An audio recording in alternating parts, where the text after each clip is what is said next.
എല്ലാ പ്രിയപ്പെട്ട ഉദ്യോഗാർത്ഥികൾക്കും ടാലന്റ് അക്കാദമിയുടെ മറ്റൊരു കറന്റ് അഫയേഴ്സ് ക്ലാസ്സിലേക്ക് സ്വാഗതം. ഇത് നമ്മൾ ചർച്ച ചെയ്യുന്നത് ഓഗസ്റ്റ് 1-ാം തീയതിയിലെ പ്രധാന ആനുകാലിക സംഭവങ്ങളും അനുബന്ധ വിവരങ്ങളുമാണ്.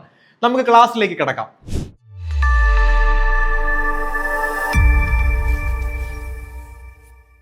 ഒരു പരീക്ഷയിലും ഒഴിച്ചുകൂടാനാവാത്ത ഒരു വിഷയമാണ് കറന്റ് അഫയേഴ്സ്. ടാലന്റ് അക്കാദമിയുടെ ഏറ്റവും പുതിയ ലേറ്റസ്റ്റ് എഡിഷൻ ആയിട്ടുള്ള കറന്റ് അഫയേഴ്സിന്റെ പുസ്തകം പുറത്തിറങ്ങിയിട്ടുണ്ട്. അപ്പോൾ ഈ ഒരു പുസ്തകം നിങ്ങൾക്ക് എല്ലാ പരീക്ഷയിലും യൂസ് ചെയ്യാൻ പറ്റുന്ന രീതിയിലാണ് ഏറ്റവും പുതിയ വിവരങ്ങൾ ഉൾക്കൊള്ളിച്ച് ലോകകപ്പ് വിശേഷങ്ങളെല്ലാം ഉൾക്കൊള്ളിച്ചാണ് ഈ ഒരു പുസ്തകം തയ്യാറാക്കിയിരിക്കുന്നത്. അപ്പോൾ ഈ ഒരു പുസ്തകം വാങ്ങുന്നതിന് നിങ്ങൾക്ക് സ്ക്രീനിൽ കാണുന്ന നമ്പറിൽ കോൺടാക്ട് ചെയ്യുക, അല്ലെങ്കിൽ ടാലന്റ് അക്കാദമിയുടെ ഒഫീഷ്യൽ വെബ്സൈറ്റിലൂടെ നിങ്ങൾക്ക് ഈ ഒരു പുസ്തകം പർച്ചേസ് ചെയ്യാൻ സാധിക്കുന്നതാണ്.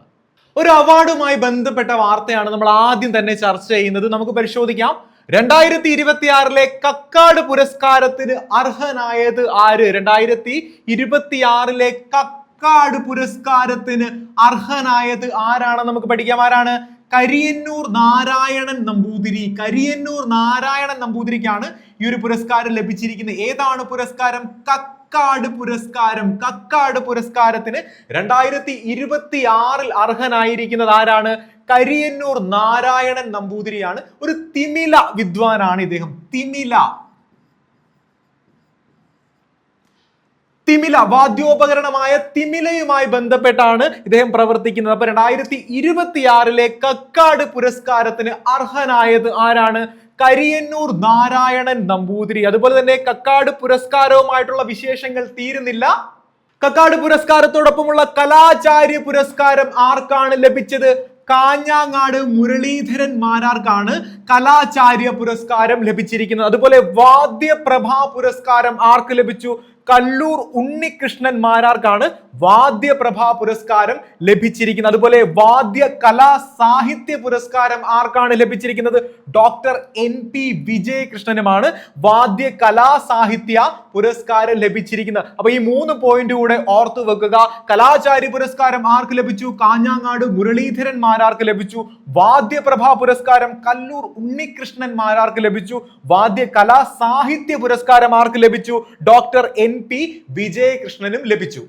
അപ്പൊ ഇന്നത്തെ ക്ലാസ്സിൽ നമ്മൾ ആദ്യം പഠിച്ചത് ഒരു അവാർഡുമായി ബന്ധപ്പെട്ട വാർത്തയാണ്. 2026 കക്കാട് പുരസ്കാരത്തിന് അർഹനായത് ആരാണ്? തിമില വിദ്വാനായ കരിയന്നൂർ നാരായണൻ നമ്പൂതിരിയാണ് കേട്ടോ. അതുപോലെ കക്കാട് പുരസ്കാരം ആരാണ് ഏർപ്പെടുത്തിയിരിക്കുന്നത്? തൃശൂർ കക്കാടുള്ള വാദ്യ കലാക്ഷേത്രമാണ് ഈ ഒരു പുരസ്കാരം ഏർപ്പെടുത്തിയിരിക്കുന്നത്. ആരാണ്? തൃശൂർ കക്കാടുള്ള വാദ്യ കലാക്ഷേത്രമാണ് കക്കാട് പുരസ്കാരം ഏർപ്പെടുത്തിയിരിക്കുന്നത്. അതുകൂടെ മറന്നു പോകരുത്. അപ്പൊ 2026 കക്കാട് പുരസ്കാരത്തിന് അർഹനായത് ആരാണെന്നാണ് നമ്മൾ പഠിച്ചത്? കരിയന്നൂർ നാരായണൻ നമ്പൂതിരി. ഇന്നത്തെ ക്ലാസ്സിൽ നമ്മൾ ചർച്ച ചെയ്യുന്ന രണ്ടാമത്തെ പുരസ്കാര വാർത്ത, 2026 ഫീൽഡ് മെഡലിന് അർഹരായത് ആര്? ഏതാണ്? 2026 ഫീൽഡ് മെഡലിന് അർഹരായത് ആരൊക്കെയാണ്? നമുക്ക് പഠിക്കാം. Yu Deng, John Pardon, Hong Wang, Jacob Tsimerman എന്നിവരാണ് 2026 ഫീൽഡ് മെഡൽ പുരസ്കാരത്തിന് അർഹരായിരിക്കുന്നത്. ആരൊക്കെയാണ്? Yu Deng, John Pardon, Hong Wang, Jacob Tsimerman എന്നിവരാണ് 2026 ഫീൽഡ് മെഡലിന് അർഹരായിരിക്കുന്നത്. ഇന്റർനാഷണൽ കോൺഗ്രസ് ഓഫ് മാത്തമാറ്റീഷ്യൻസിൽ 4 കൊല്ലത്തിൽ ഒരിക്കലാണ് ഏത് നൽകുന്നത്? ഫീൽഡ് മെഡൽ പുരസ്കാരം നൽകുന്നത്.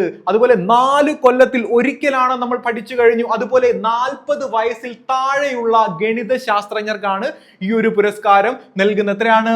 40 വയസ്സിന് താഴെയുള്ള ഗണിത ശാസ്ത്രജ്ഞർക്കാണ് ഈ ഒരു പുരസ്കാരം ലഭിച്ചിരിക്കുന്നത്. അപ്പോൾ 2026 ഫീൽഡ് മെഡൽ എന്താണ്? ഗണിത ശാസ്ത്ര നോബൽ എന്നറിയപ്പെടുന്ന ഫീൽഡ് മെഡൽ ലഭിച്ചത് ആർക്കൊക്കെയാണ്? Yu Deng, John Pardon, Hong Wang, Jacob Tsimerman. അതുപോലെ ആദ്യമായിട്ട് ഈ ഒരു പുരസ്കാരം ലഭിക്കുന്ന ഇന്ത്യക്കാരന്റെ പേര്, ആ പേര് കൂടെ ഓർത്തെടുക്കാൻ ഈ സന്ദർഭം പ്രയോജനപ്പെടുത്തുക. ആരാണ്? മഞ്ജുൾ ഭാർഗവ്. ആരാണ്? മഞ്ജുൾ ഭാർഗവാണ് ഫീൽഡ് മെഡൽ നേടുന്ന ആദ്യത്തെ ഇന്ത്യക്കാരൻ. ഏത് വർഷമായിരുന്നു അദ്ദേഹത്തിന് ഫീൽഡ് മെഡൽ ലഭിച്ചത്? 2014 ആദ്യമായിട്ട് ഒരു ഇന്ത്യക്കാരന് ഫീൽഡ് മെഡൽ ലഭിക്കുന്നത്. അത് ആർക്കായിരുന്നു? മഞ്ജുൾ ഭാർഗവയ്ക്ക്. പക്ഷേ 2026 ഫീൽഡ് മെഡൽ ലഭിച്ചത് ആർക്കായിരുന്നു എന്നാണ് നമ്മൾ ചർച്ച ചെയ്തത്. Yu Deng, John Pardon, Hong Wang, Jacob Tsimerman. ദേശീയ തലത്തിൽ ശ്രദ്ധിക്കപ്പെട്ട ഒരു വാർത്ത നമുക്ക് ചർച്ച ചെയ്യാം. AI പ്രധാന വിഷയമായി പാഠ്യപദ്ധതിയിൽ ഉൾപ്പെടുത്തിയ സംസ്ഥാനം ഏതാണ്? ആർട്ടിഫിഷ്യൽ ഇന്റലിജൻസ് പ്രധാന വിഷയമായിട്ട് പാഠ്യപദ്ധതിയിൽ ഉൾപ്പെടുത്തിയ ആ സംസ്ഥാനത്തിന്റെ പേര് നമുക്ക് പഠിച്ചാലോ? പഞ്ചാബ് ആണ് കേട്ടോ. പഞ്ചാബ് ആണ് AI പ്രധാന വിഷയമായി പാഠ്യപദ്ധതിയിൽ ഉൾപ്പെടുത്തിയ സംസ്ഥാനം. അപ്പൊ ഈ പദ്ധതിയുടെ പേര് നമുക്ക് പഠിക്കേണ്ടേ? സർബത്ത് AI എന്നാണ് ഈ ഒരു പദ്ധതിയുടെ പേര്. സർബത്ത് എ എന്നാണ് ഈ ഒരു പദ്ധതിയുടെ പേര്. ഈ പദ്ധതിയുടെ ഭാഗമായി 1 മുതൽ +2 വരെയുള്ള വിദ്യാർത്ഥികൾക്ക് AI പഠിക്കാനുള്ള സൗകര്യം ഏത് സംസ്ഥാനത്തെ ഗവൺമെന്റ്? പഞ്ചാബിലെ ഗവൺമെന്റ് ഏർപ്പെടുത്തിയിരിക്കുന്നു. 1 മുതൽ 12ാം ക്ലാസ് വരെയുള്ള വിദ്യാർത്ഥികൾക്കാണ് AI പ്രധാന വിഷയമായി പാഠ്യപദ്ധതിയിൽ ഉൾപ്പെടുത്തിയിരിക്കുന്നത്. അപ്പോൾ നമ്മൾ പഠിച്ച പോയിന്റ് എന്താണ്? AI പ്രധാന വിഷയമായി പാഠ്യപദ്ധതിയിൽ ഉൾപ്പെടുത്തിയ സംസ്ഥാനം ഏതാണ്? പഞ്ചാബ് ആണ്. അതുപോലെ തന്നെ ഈ തീരുമാനം പ്രഖ്യാപിച്ച പഞ്ചാബിന്റെ സ്കൂൾ വിദ്യാഭ്യാസ മന്ത്രിയുടെ പേര് കൂടെ ഓർത്തെടുക്കുക. ഹർജോത് സിംഗ് ബെയിൻസ് എന്നാണ് അദ്ദേഹത്തിന്റെ പേര്. എന്താണ്? ഹർജോത് സിംഗ് ബെയിൻസ് ആണ് നിലവിലെ പഞ്ചാബിലെ സ്കൂൾ വിദ്യാഭ്യാസ മന്ത്രി. ആരാണ്? ഹർജോത് സിംഗ് ബെയിൻസ്. ഇനി നമ്മൾ പഠിച്ച പ്രധാനപ്പെട്ട പോയിന്റ് ഒരിക്കൽ കൂടി ആവർത്തിക്കാം. AI പ്രധാന വിഷയമായി പാഠ്യപദ്ധതിയിൽ ഉൾപ്പെടുത്തിയ സംസ്ഥാനം ഏതാണ്? പഞ്ചാബ്. മറ്റൊരു വാർത്തയിലേക്ക് പോകാം. രാഷ്ട്രപതി പദവിയിൽ 4 കൊല്ലം പൂർത്തിയാക്കിയതിന്റെ ഭാഗമായി പ്രസിഡന്റ് ദ്രൗപദി മുർമു അവതരിപ്പിച്ച ഇലക്ട്രിക് ബസ് സർവീസിന്റെ പേരെന്താണ്? രാഹി. രാഹി എന്നാണ് രാഷ്ട്രപതി പദവിയിലെത്തിയ 4 കൊല്ലം പൂർത്തിയാക്കിയതിന്റെ ഭാഗമായി പ്രസിഡന്റ് ദ്രൗപദി മുർമു അവതരിപ്പിച്ച ഇലക്ട്രിക് ബസ് സർവീസിന് നൽകിയിരിക്കുന്ന പേര്. എന്താണ് രാഹിയുടെ പൂർണ്ണരൂപം? ഫുൾ ഫോം എന്താണ്? രാഷ്ട്രപതി Bhavan access and heritage Inter connector എന്നാണ് രാഹിയുടെ പൂർണ്ണരൂപം. എന്താണ് രാഹി? രാഷ്ട്രപതി പദവിയിൽ 4 കൊല്ലം പൂർത്തിയാക്കിയതിന്റെ ഭാഗമായി പ്രസിഡന്റ് ദ്രൗപദി മുർമു അവതരിപ്പിച്ച ഇലക്ട്രിക് ബസ് സർവീസ് ആണ് രാഹി. രാഹിയുടെ പൂർണ്ണരൂപം ഓൾറെഡി നമ്മൾ ചർച്ച ചെയ്ത് കഴിഞ്ഞു. ഇതിലേറ്റവും ശ്രദ്ധേയമായ ഒരു കാര്യം, ഇതിലെ കണ്ടക്ടറും ഡ്രൈവറും എല്ലാം വനിതകളാണ് എന്നുള്ളതാണ് മറ്റൊരു ശ്രദ്ധേയമായ വസ്തുത. ഈ രാഹി ബസ് സർവീസിന്റെ കണ്ടക്ടറും ഡ്രൈവറും എല്ലാം വനിതകളായിരിക്കും. അപ്പോൾ നമ്മൾ പഠിച്ച പ്രധാനപ്പെട്ട പോയിന്റ് എന്താണ്? രാഷ്ട്രപതി പദവിയിൽ 4 കൊല്ലം പൂർത്തിയാക്കിയതിന്റെ ഭാഗമായി പ്രസിഡന്റ് ദ്രൗപദി മുർമു ഒരു ഇലക്ട്രിക് ബസ് സർവീസ് അവതരിപ്പിച്ചു. എന്താണ് ആ ഇലക്ട്രിക് ബസ് സർവീസിന്റെ പേര്? രാഹി. ഒരു അന്താരാഷ്ട്ര വാർത്ത നമുക്ക് ചർച്ച ചെയ്താലോ? അടുത്തിടെ വംശനാശം സംഭവിച്ച ജീവിയായ മാമോത്തിന്റെ ഫോസിലുകൾ കണ്ടെത്തിയ നദി ഏതാണ്? അടുത്തിടെ വംശനാശം സംഭവിച്ച ജീവിയാണ് മാമോത്ത്. അത് നമുക്കറിയാം. മാമോത്തിന്റെ ഫോസിലുകൾ ഒരു നദിയിൽ നിന്ന് കണ്ടെടുക്കപ്പെട്ടിരിക്കുന്നു. ഏതാണ് ആ നദി? ഡാനൂബ്. യൂറോപ്പിൽ സ്ഥിതി ചെയ്യുന്ന ഡാനൂബിൽ നിന്നാണ് മാമോത്തിന്റെ ഫോസിലുകൾ കണ്ടെത്തിയിരിക്കുന്നത്. നോർത്തേൺ ബൾഗേറിയയിലെ ഡാനൂബിൽ നിന്നാണ് മാമോത്തിന്റെ ഫോസിലുകൾ കണ്ടെത്തിയിരിക്കുന്നത്. എവിടെ നിന്നാണ്?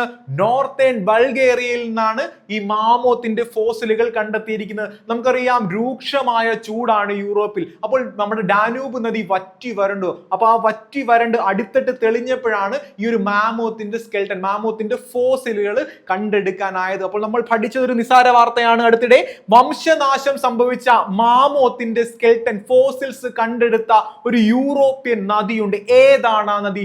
ഡാനൂബ്. നോർത്തേൺ ബൾഗേറിയയിലെ ഡാനൂബിൽ നിന്നാണ് മാമോത്തിന്റെ ഫോസിലുകൾ കണ്ടെത്തിയിരിക്കുന്നത്. ഇനി വരാനിരിക്കുന്ന പ്രധാനപ്പെട്ട പരീക്ഷകളിലൊന്നാണ് high court assistant. Objective type questions ഉണ്ടാവും, ഡിസ്ക്രിപ്റ്റീവ് ടൈപ്പ് ആയിട്ടുള്ള ക്വസ്റ്റ്യൻസും ഉണ്ടാവും. അപ്പൊ ഈ ഒരു പരീക്ഷയ്ക്ക് തയ്യാറെടുക്കാൻ നമുക്ക് ആപ്റ്റ് ആയിട്ടുള്ള പ്രോപ്പർ ആയിട്ടുള്ള ഒരു റാങ്ക് ഫയൽ തന്നെ വേണം. അപ്പൊ ഹൈക്കോർട്ട് അസിസ്റ്റന്റ് പരീക്ഷയ്ക്ക് നിങ്ങൾ പ്രതീക്ഷിച്ച ഒരു ഉന്നത റാങ്ക് നിങ്ങൾക്ക് സ്വന്തമാക്കാനായിട്ട് ഏറ്റവും മികച്ച റാങ്ക് ഫയൽ ടാലന്റ് അക്കാദമി പുറത്തിറക്കിയിട്ടുണ്ട്. അപ്പോൾ ഈ റാങ്ക് ഫയൽ വാങ്ങുന്നതിനായിട്ട് സ്ക്രീനിൽ കാണുന്ന നമ്പറിൽ കോൺടാക്ട് ചെയ്യുക, അല്ലെങ്കിൽ ടാലന്റ് അക്കാദമിയുടെ ഒഫീഷ്യൽ വെബ്സൈറ്റിൽ കോൺടാക്ട് ചെയ്താൽ നിങ്ങൾക്ക് ഈ ഒരു ബുക്ക് പർച്ചേസ് ചെയ്യാൻ സാധിക്കുന്നതാണ്. നിങ്ങൾ പ്രതീക്ഷിച്ച നിങ്ങളുടെ സ്വപ്ന ജോലിയിലോട്ട് എത്തിച്ചേരാൻ ഏറ്റവും മികച്ച പഠന സഹായിയാണിത്. അപ്പൊ എത്രയും പെട്ടെന്ന് ഈ ഒരു റാങ്ക് ഫയൽ സ്വന്തമാക്കിയിട്ട് നിങ്ങളുടെ തയ്യാറെടുപ്പുകൾ ആരംഭിക്കുക. കായിക രംഗവുമായി ബന്ധപ്പെട്ട ഒരു വാർത്ത ചർച്ച ചെയ്യാനുള്ള സമയമാണ്. 2026 ലോക ചെസ് ചാമ്പ്യൻഷിപ്പിന് വേദിയാവുന്നത് എവിടെയാണ്? ജനീവയിൽ വെച്ചാണ് 2026 ലോക ചെസ് ചാമ്പ്യൻഷിപ്പ് അരങ്ങേറുന്നത്. സ്വിറ്റ്സർലൻഡിലെ ജനീവയിൽ വെച്ചാണ് 2026 ലോക ചെസ് ചാമ്പ്യൻഷിപ്പ് അരങ്ങേറുന്നത്. നിലവിലെ ചാമ്പ്യനായ ഇന്ത്യക്കാരനായ ഡി ഗുകേഷ് ജാവോക്കിർ സിന്ദറോവുമായിട്ടാണ് ഈ ഒരു മത്സരത്തിൽ മാറ്റുരയ്ക്കുന്നത്. ഉസ്ബെക്കിസ്ഥാൻ താരമായ ജാവോക്കിർ സിന്ദറോവും ഇന്ത്യയുടെ സ്വന്തം ഡി ഗുകേഷും തമ്മിലാണ് ഈ ഒരു മത്സരം നടക്കുന്നത്. അപ്പോൾ നമ്മൾ പഠിച്ച പോയിന്റ് എന്താണ്? 2026 ലോക ചെസ് ചാമ്പ്യൻഷിപ്പിന് വേദിയാവുന്നത് എവിടെയാണ്? ജനീവയിലാണ്. ഈ മത്സരത്തിൽ ഏറ്റുമുട്ടുന്നത് ആരൊക്കെയാണ്? നിലവിലെ ചാമ്പ്യനായ ഡി ഗുകേഷും അതുപോലെ മത്സരാർത്ഥിയായിട്ട് വരുന്നത് ആരാണ്? ഉസ്ബെക്കിസ്ഥാൻ താരമായ ജാവോക്കിർ സിന്ദറോവുമാണ്. 2026 കോമൺവെൽത്ത് ഗെയിംസ് ഇപ്പോൾ ഗ്ലാസ്ഗോയിൽ നടന്നുകൊണ്ടിരിക്കുകയാണ്. അപ്പൊ അതിനെ പറ്റിയുള്ള ഒരു വാർത്തയാണ് നമ്മൾ അടുത്തായി പഠിക്കുവാൻ പോകുന്നത്. കോമൺവെൽത്ത് ഗെയിംസ് പാരാ അത്ലറ്റിക്സിലെ 100 മീറ്ററിൽ വെള്ളി മെഡൽ നേടിയ മലയാളി താരമാരാണ്? മലയാളികൾക്കെല്ലാം അഭിമാനിക്കാവുന്ന ഈ ഒരു നേട്ടം സ്വന്തമാക്കിയത് ആരാണ്? മുഹമ്മദ് ബാസിലാണ്. കോമൺവെൽത്ത് ഗെയിംസിലെ പാരാ അത്ലറ്റിക്സിലെ 100 മീറ്ററിൽ വെള്ളി മെഡൽ നേടിയ മലയാളി താരം ആരാണ്? മുഹമ്മദ് ബാസിലാണ്. ഏത് കാറ്റഗറിയിലായിരുന്നു മുഹമ്മദ് ബാസിൽ മത്സരിച്ചത്? T47 കാറ്റഗറിയിലായിരുന്നു മുഹമ്മദ് ബാസിൽ മത്സരിച്ചത്. അപ്പോൾ T47 കാറ്റഗറിയിൽ മത്സരിച്ച് മലയാളി താരമായ മുഹമ്മദ് ബാസിൽ വെള്ളി മെഡൽ സ്വന്തമാക്കിയിരിക്കുന്നു ഗ്ലാസ്ഗോ കോമൺവെൽത്ത് ഗെയിംസിൽ. ഇനി അദ്ദേഹം കുറിച്ച എത്ര സെക്കൻഡിലാണ് അദ്ദേഹം 100 മീറ്റർ ഫിനിഷ് ചെയ്തെന്ന് കൂടെ നമുക്ക് നോക്കാം. 10.83 സെക്കൻഡ്സിലാണ് അദ്ദേഹം ഫിനിഷ് ചെയ്തത്. എത്രയാണ്? 10.83 സെക്കൻഡ്സിലാണ് മുഹമ്മദ് ബാസിൽ ഫിനിഷ് ചെയ്തത്. ഇപ്പോൾ 2026 ഗ്ലാസ്ഗോയിൽ വെച്ച് നടക്കുന്ന കോമൺവെൽത്തിൽ T47 കാറ്റഗറിയിലെ 100 മീറ്റർ ഓട്ടത്തിൽ 2ാം സ്ഥാനത്ത് വെള്ളി മെഡൽ സ്വന്തമാക്കിയ താരം ആരാണ്? മുഹമ്മദ് ബാസിൽ. അദ്ദേഹത്തിന് എത്ര സെക്കൻഡിലാണ് അദ്ദേഹം ഓടിയത്? 10.83 സെക്കൻഡിലാണ് അദ്ദേഹം ഈ 100 മീറ്റർ ഫിനിഷ് ചെയ്തത്. കായിക രംഗവുമായി ബന്ധപ്പെട്ട മറ്റൊരു വാർത്തയിലേക്ക് പോകാം. 2026 ഒക്ടോബറിൽ ഇന്ത്യ ബ്രസീൽ സൗഹൃദ ഫുട്ബോൾ മത്സരത്തിന് വേദിയാവുന്നത് എവിടെയാണ്? 2026 ഒക്ടോബറിൽ ഇന്ത്യ ബ്രസീൽ സൗഹൃദ ഫുട്ബോൾ മത്സരത്തിന് വേദിയാവുന്നത് എവിടെയാണ്? Salt Lake Stadium. എവിടെയാണ്? സാൾട്ട് ലേക്ക് സ്റ്റേഡിയം എവിടെയാണ് സ്ഥിതി ചെയ്യുന്നത്? കൊൽക്കത്തയിലാണ് സ്ഥിതി ചെയ്യുന്നത് കേട്ടോ. കൊൽക്കത്തയിലെ സാൾട്ട് ലേക്ക് സ്റ്റേഡിയത്തിൽ വെച്ചാണ് 2026 ഇന്ത്യയും ബ്രസീലും ഒരു സൗഹൃദ ഫുട്ബോൾ മത്സരത്തിൽ ഏറ്റുമുട്ടുന്നത്. ഒക്ടോബർ 3-ാം തീയതിയാണ് ഈ മത്സരം ക്രമീകരിച്ചിരിക്കുന്നത്. അപ്പോൾ നമ്മൾ പഠിച്ച വാർത്ത എന്താണ്? 2026 ഒക്ടോബറിൽ ഇന്ത്യയും ബ്രസീലും തമ്മിൽ ഒരു സൗഹൃദ മത്സരം നടക്കുന്നു. എവിടെ വെച്ച്? കൊൽക്കത്തയിലെ സാൾട്ട് ലേക്ക് സ്റ്റേഡിയത്തിൽ വെച്ച്. അതുപോലെ ഫിഫ റാങ്കിങ്ങിൽ ബ്രസീലിന്റെ സ്ഥാനം എത്ര? ഇന്ത്യയുടെ നിലവിലെ സ്ഥാനം എത്ര? അതുകൂടെ മനസ്സിലാക്കി വെക്കുക.